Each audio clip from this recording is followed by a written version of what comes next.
Welcome to Wrong Time Watch. My name is Kevin, and today we're looking at the Revue Thommen 17571.2136. I'll leave a link to this down in the description below. So this is the diver watch with a black dial and red bezel insert. MSRP for this watch is $2,400. So this watch has a flat sapphire crystal with the date magnifier here. Looking at it by eye, I don't know if it's 2.5 magnification or not. I don't have much experience with date magnifiers, but that is present on the watch. And I believe there is some anti-reflective coating applied to the crystal. It does not state that on the website, but it looks like there is. So this one has the matte black dial. Let's zoom in here and see if we can get a better look at it. It looks a little bit glossy at some angles, but in direct sunlight it is matte black. Hopefully you can see that on your end of the screen there. And you can see on the dial it is rated to 300 meters water resistance. Down there at 6 o'clock it indicates that it's Swiss made. So back up at 12 o'clock here you have the Revue Thommen logo. I believe this brand has been in existence since 1830. I might have that wrong, but like I said, I'll leave a link in the description below to the Revue Thommen website. Automatic, 25 jewels, and a sapphire. So yes, this does have a sapphire crystal, as I already discussed. It does have an aluminum bezel insert. So this watch kind of reminds me of the pre-ceramic Rolex Submariners, but it's a bit larger. It's an upsized version. Bezel action, a little bit of back play, but it feels pretty decent to me overall. It's very nice and grippy with this deep coin edge scalloping here. So no issues with rotating this bezel. There we go.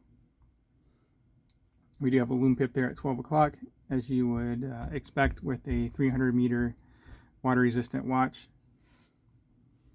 So we do have applied indices. There we go. And there is C1 Lume applied to the applied indices and hands. I'm not familiar with C1 Super Luminova, but we'll see how it looks towards the end of the video. I believe C3 is brighter, so I'm not expecting too much out of this Lume, but we'll see. Maybe I'll be surprised. I'll compare it to the SKX here as far as Lume. Here's a look at it side by side. These are both 42 millimeter diameter watches. Actually, SKX a little bit bigger, 42.5, but then the bezel is smaller. This one is 42 millimeter bezel diameter, measured with my calipers. So let me know if you guys have much experience with this brand. I don't. This is the first timepiece I've held in hand from their company. And first thing I noticed when holding onto this watch is it's pretty heavy. It weighs in at 172 grams. So among the heaviest watches I've had in hand before, but it doesn't look like it'd be that heaviest. I mean, it's a little bit larger, but it's not too large and it's not overly thick. So not sure why that is, but there we go.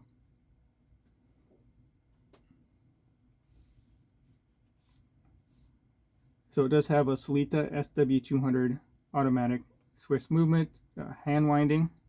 So unscrew the crown.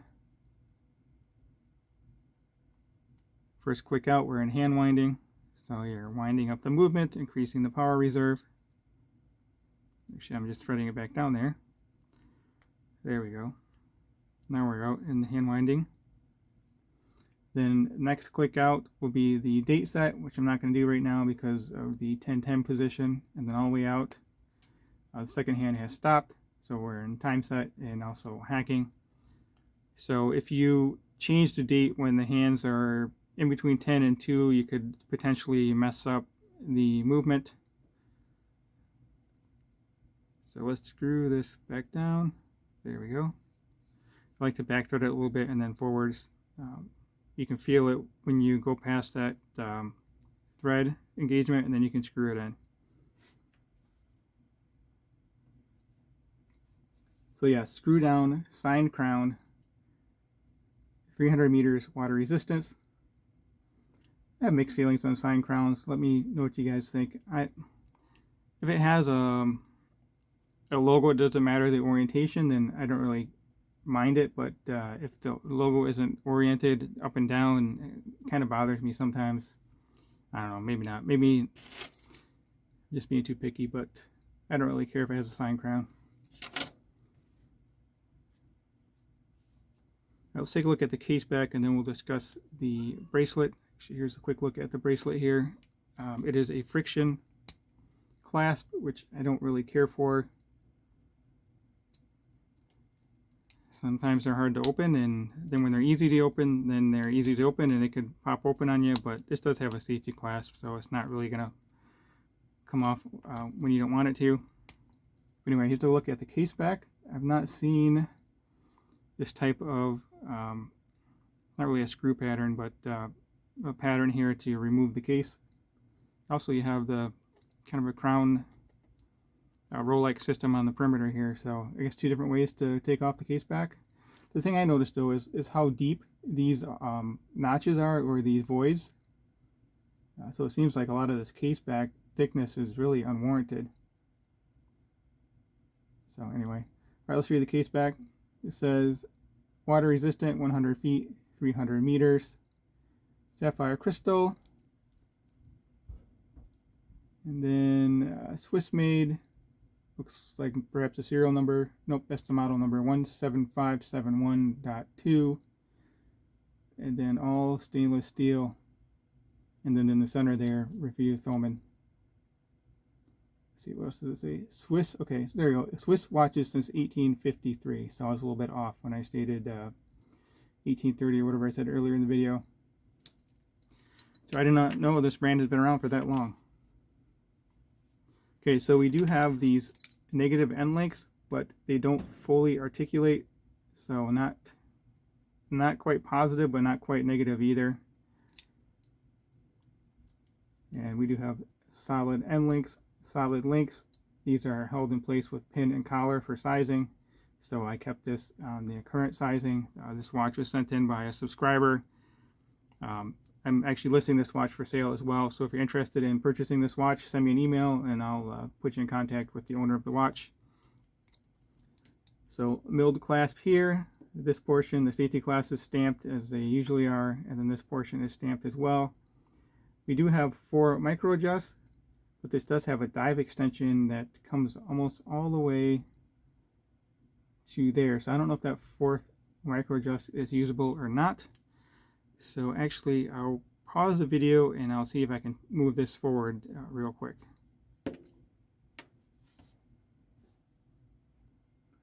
Okay, so I just moved the dive extension all the way forward on the 4th micro adjustment here, and let's see on camera together if it still works. So that dive extension is sticking up, but nope. I would say maybe we can still close the clasp, but we cannot. So, well, that's an error in design judgment there, I guess. So it does have a 4th micro adjust position, but you really can't use it. So I'll pause the video again and put it back into that 3rd position there. Well, that was a quick and easy thing to check there. Surprised about that oversight. So anyway, there we go. Back to the clasp. I think I covered everything on this. The dive extension does work easy enough.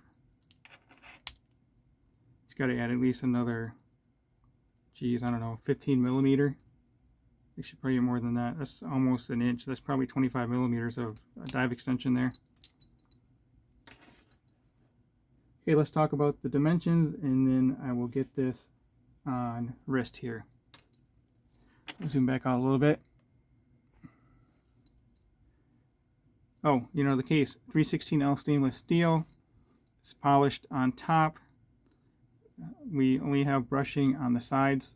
So on the crown guard side, it does have crown guards. On the crown side, it's polished. Back side is polished, as well as the size of the bracelet and the size of the clasp here.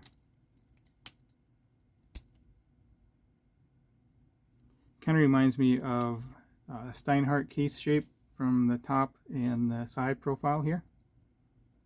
Looks very similar to a Steinhardt watch. Okay, so I measured the center links, this kind of a negative positive center link here, 54.1 millimeter. Lug to lug on the watch case itself is 50 millimeter. And then the bezel diameter, as I mentioned previously, 42 millimeter. Does overhang the case a little bit here. I did not measure the case itself, but the case is probably 41. But the bezel does not overhang on this side, it only overhangs on the back side here. 12.9 thickness, so it's really not that thick for a 300 meter dive watch, 30 ATM. 22 millimeter lug width, and it does taper down to 20. I'd like a little more taper, but it does taper a little bit here. 7 millimeter signed crown, and again this watch weighs in at 172 grams. Size for the owner's wrist, which I think is somewhere around 7.5 if I had to guess. I have a 6.5 inch wrist, and I've been wearing my Black Bay 58 for quite a while now. I've been meaning to put on a different watch, but this one keeps finding its way back on my wrist. So 39 millimeter versus 42 millimeter here. This one's just under 12 millimeter thick.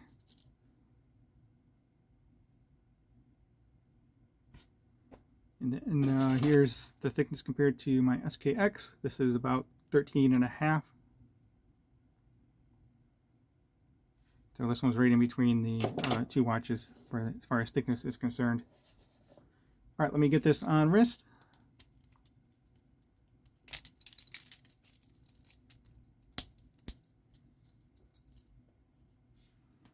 Let's see if I can show you. Yeah, kind of hard to bend my wrist that way, but I would say he's probably got about a 7.5 inch wrist. So there it is on my 6.5 inch wrist with a 52 millimeter wristband. So 52 millimeter wristband, and these center links technically overhang my wrist a little bit, but it's, you know, it still wears nicely on wrist since it does curve down right away. It's not sticking straight out, so it works out okay.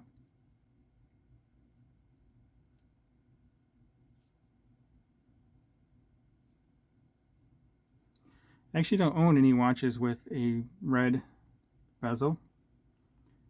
At least that I remember. Pretty sure I don't though. I mean, I do have this, but it's not exactly the same thing.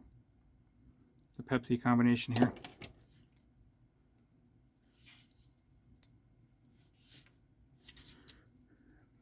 All right, now we'll take a look at the Lume, and we'll see how the C1 Super Luminova compares to the Seiko Lume Bright. Well, if you haven't subscribed yet, please hit that subscribe button. I greatly appreciate it, and it really helps me out as well. Okay, so the Revue Thommen is on the left, and Seiko SKX 009 is on the right. The C1 Lume is okay, but it's not great. So kind of as I suspected, it would not be quite as bright as the Seiko Lume Bright. So there is a look at the Lume on both of these watches. That will conclude this video. As always, thank you for your time, and thank you for watching.